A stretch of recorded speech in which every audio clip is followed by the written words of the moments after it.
حرام اور حلال پر کوئی لیبل نہیں لگا ہوتا، ان میں جو چیز فرق کرواتی ہے وہ ہے خوف خدا، اور جو نصیحت ہے، نصیحت وہ سچی بات ہے جسے ہم کبھی غور سے نہیں سنتے، اور غیبت وہ بدترین دھوکہ ہے جسے ہم پوری توجہ سے سنتے ہیں۔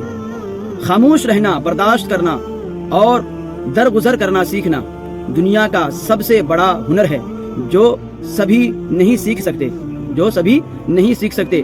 غلط بات پہ جو لوگ وہ کریں گے وہی لوگ آپ کو تباہ کریں گے۔ حسد کسے کہتے ہیں؟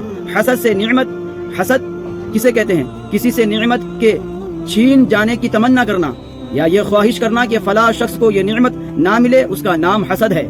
حسد سے بچو، کیونکہ آسمانوں میں سب سے پہلے اسی گناہ سے اللہ تعالیٰ کی نافرمانی ہوئی۔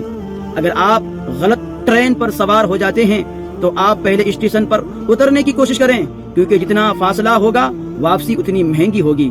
حرام سے بچیں ورنہ کچھ نہیں بچے گا۔ اگر حق و سچ بات کہنے کی استطاعت نہیں رکھتے تو باطل کے لیے جو تالیاں بھی نہ بجائیں، جو تالیاں بجاتے ہیں لوگ اسے بھی نہ بجائیں۔ جو شخص اپنے بیٹے سے غافل ہے وہ گھر میں مستقبل کے ایک ممکنہ مجرم کو پال رہی ہیں۔